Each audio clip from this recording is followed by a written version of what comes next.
fraternal Teresa d'Ávila. Eu me chamo Maiara, faço parte da casa e estou aqui para fazer um encontro com o Evangelho de Jesus.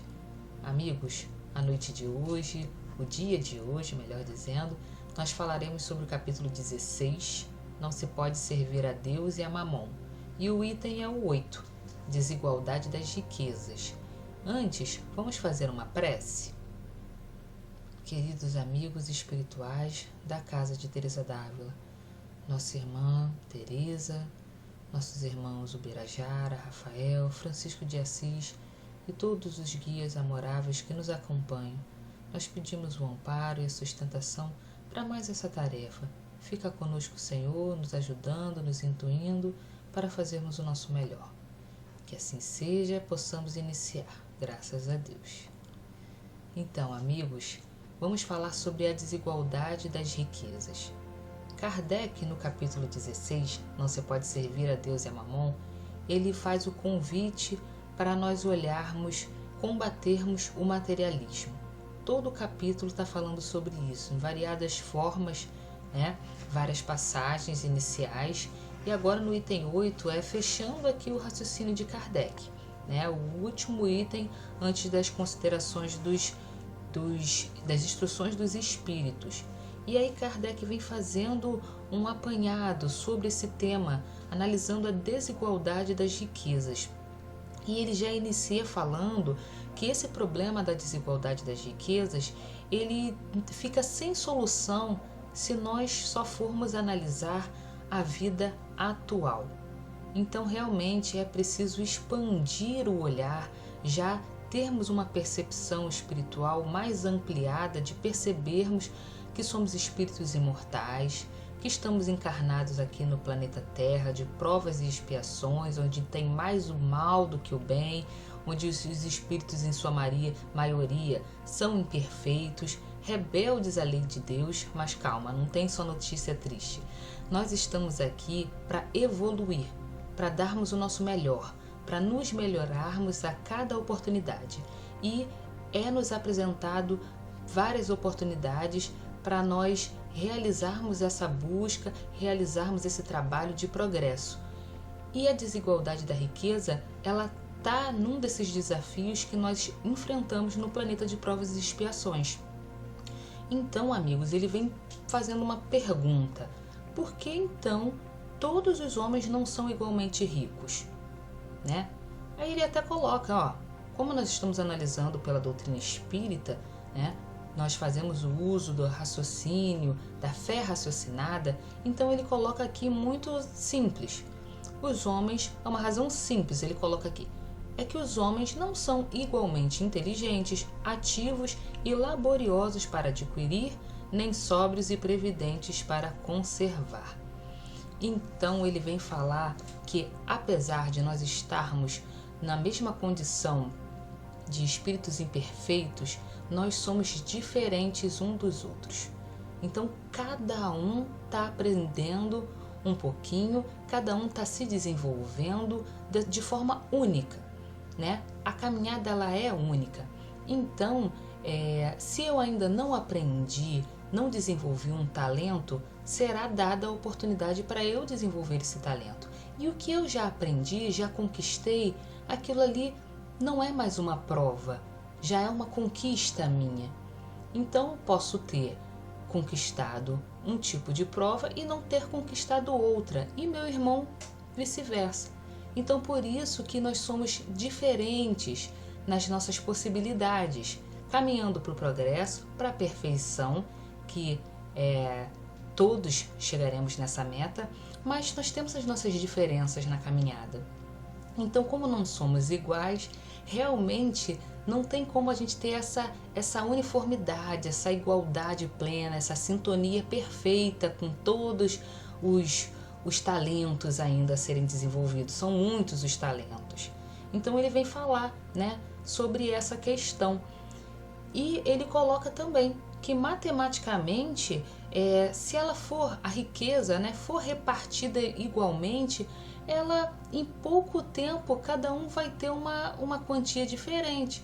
Porque nós temos nosso pensamento, nossa forma de agir, e nós não vamos ter as mesmas decisões. Então, em pouco tempo, essa balança já estaria de forma diferente, diferenciada.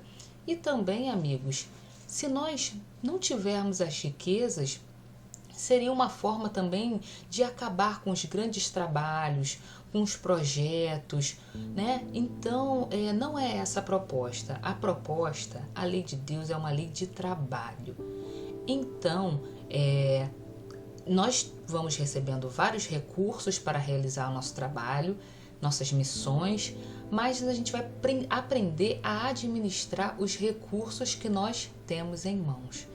Então, se eu estou numa situação de precariedade, eu vou aprender a me organizar melhor, a economizar, a pensar com mais calma. E se eu estou numa situação de abastança, eu também vou aprender a fazer melhores escolhas. Onde é que eu posso investir? O que eu posso fazer pelo próximo? Como é que eu posso ajudar de uma forma efetiva? Então, tudo é trabalho. Tudo é trabalho. Não importa em que situação nós estivermos, tudo será aproveitado, e é esse o caminho que o Espírito faz. Por isso essa desigualdade. Mas vamos caminhar mais um pouquinho. Ele coloca para a gente que se Deus, concede é uma pergunta, admitindo esse raciocínio dessas diferenças nossas, pergunta-se por que Deus a concede a riqueza a pessoas incapazes de fazê-la frutificar para o bem de todos. Aí ele coloca que essa ainda é uma prova da sabedoria e da bondade divinas. Dando ao homem o livre-arbítrio, quis Deus que ele chegasse por sua própria experiência a diferenciar o bem do mal, e que a prática do bem fosse o resultado dos seus esforços e da sua própria vontade. Então, amigos, é aquilo que a gente falou inicialmente. Deus é perfeito. Deus é sábio em tudo, soberano. Sua lei é lei de amor, justiça e caridade. Ele não vai tirar o trabalho, não vai isentar nós, os seus filhos, espíritos caminhando ainda no início, ainda no progresso, Ele não vai tirar o trabalho de nós. O trabalho que nós precisamos realizar. Então, precisamos desenvolver. São os recursos que nos serão dados. Então, às vezes, aquele espírito que recebeu aquela prova, uma fortuna, ele ainda não sabe administrar. Ele ainda não sabe fazer essas melhores escolhas. Mas ele vai passar por aquela prova para poder ser dado a ele essa oportunidade de ver. E, muitas das vezes, ele está também do outro lado, na prova da miséria. Então, ele também vai aprender a usar o seu recurso com mais sabedoria. Tudo é aprendizado na lei de Deus. E esse discernimento do bem e do mal, da nossa própria vontade, da gente ativar essa vontade para o bem, para melhores escolhas, para essa felicidade real e não a felicidade fictícia simplesmente do bem material que passa, Então, Deus, ele dá essa oportunidade para todos nós, pelos nossos próprios pés, pelas nossas próprias escolhas, galgarmos esse espaço de sabedoria, galgarmos esse caminho do progresso, do bem. E ele fala mais para a gente um pouquinho. Esse item é um item bem grande, que ele fala que a riqueza é um meio de experimentá-lo moralmente, mas, ao mesmo tempo, é um poderoso meio de ação para o progresso. Então é isso. Se nós fizermos um bom uso da riqueza, nós teremos um progresso. Porque às vezes também parece que a matéria é simplesmente o vilão. E não é isso. É uma questão de administração, é uma questão da gente olhar para o que verdadeiramente é essencial, para olhar para o próximo como um irmão, cheio de possibilidades como nós, e trabalharmos esses sentimentos, de posse. Então é um recurso, não é um recurso para a gente falir, não, é um recurso para a gente evoluir, para a gente se melhorar. E também, se a gente estiver na falta desse recurso, também para nós usarmos o que nós tivermos de nossos sentimentos para também sabermos passar pela prova sem essa riqueza. É muito importante. E ele fala, continua falando para a gente, que a gente vai oscilar nessas provas. Em alguns momentos nós estaremos passando pela riqueza e em outros pela miséria. E isso vai sendo trocado a partir do momento que a gente vai conseguindo que a prova for apresentada a nós, como uma utilidade, e isso é feito também junto com os nossos guias, com os nossos mentores. Então a gente não é colocado numa situação que a gente não consiga passar. Muitas das vezes nós fazemos escolhas ainda equivocadas, mas o nosso projeto ele foi feito para dar certo. Isso aí nós precisamos ter em mente. Nós fomos feitos, nós estamos aqui nesse contexto para dar certo, para perseverar mediante as nossas fragilidades ainda, para estender a mão aonde nós fomos convocados a ajudar, a fazer o nosso melhor, a termos essa troca, É muito importante termos isso em mente. O progresso, ele é individual, a caminhada individual, mas não nos impede de estendermos a mão. E nossa irmã Teresa, a gente não pode esquecer de falar de nossa irmã Teresa, ela também estava no processo de evoluir, no processo de fazer melhores escolhas. Então, no seu livro da vida, ela vem compartilhando com a gente, no capítulo 11, sobre os primeiros passos, do grau da oração, que ela vai buscando essa conexão maior com o Pai, e ela vem falar dos benefícios, vem falar das lutas inúmeras, ela vem falar, e aí ela vem colocando pra gente sobre os esforços que os principiantes precisam estar atentos no momento que eles fazem a escolha de seguir Cristo, de seguir a Deus. Então ela coloca pra gente que a gente precisa ter força, constância, perseverança, e que os guias, eles vão oferecer pra gente, vão dar pra gente esse ânimo, pra gente conseguir caminhar melhor, pra gente conseguir.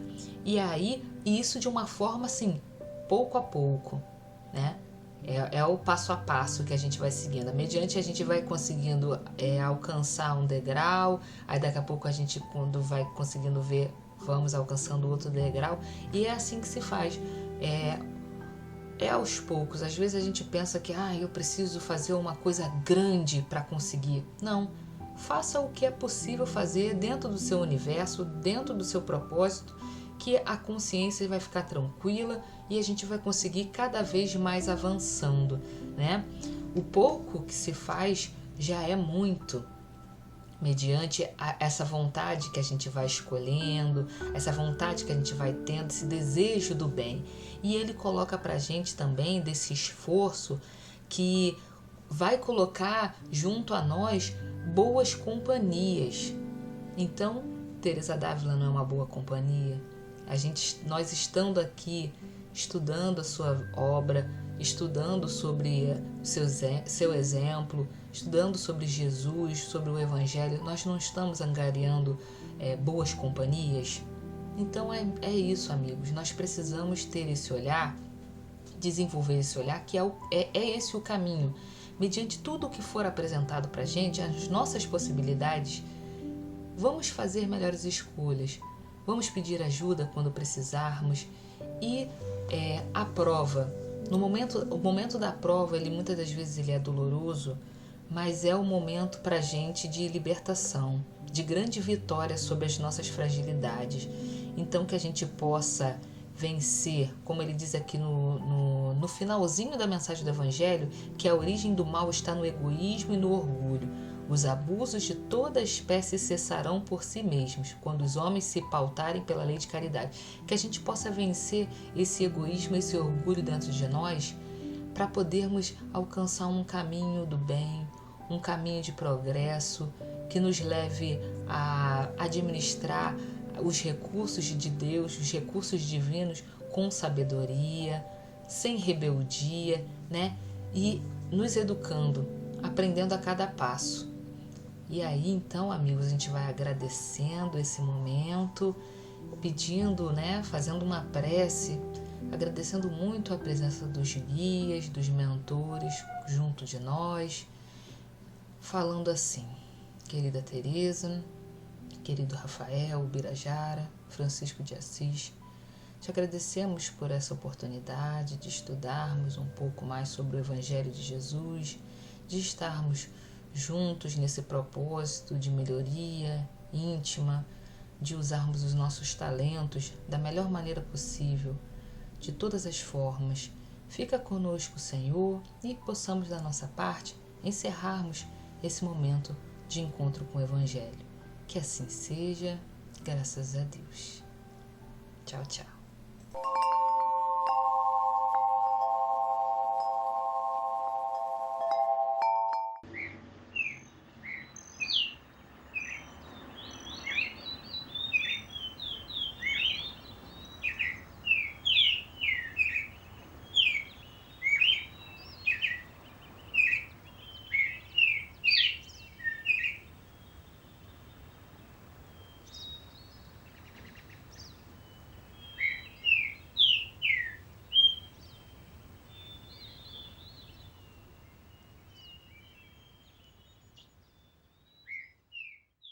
Olá, amigos! Você sabe o que é uma festa agostina? Ah, não sabe? Pois no dia 25 de agosto, a partir de 1h da tarde, o Centro Espírita Fraternal Teresa d'Ávila vai realizar.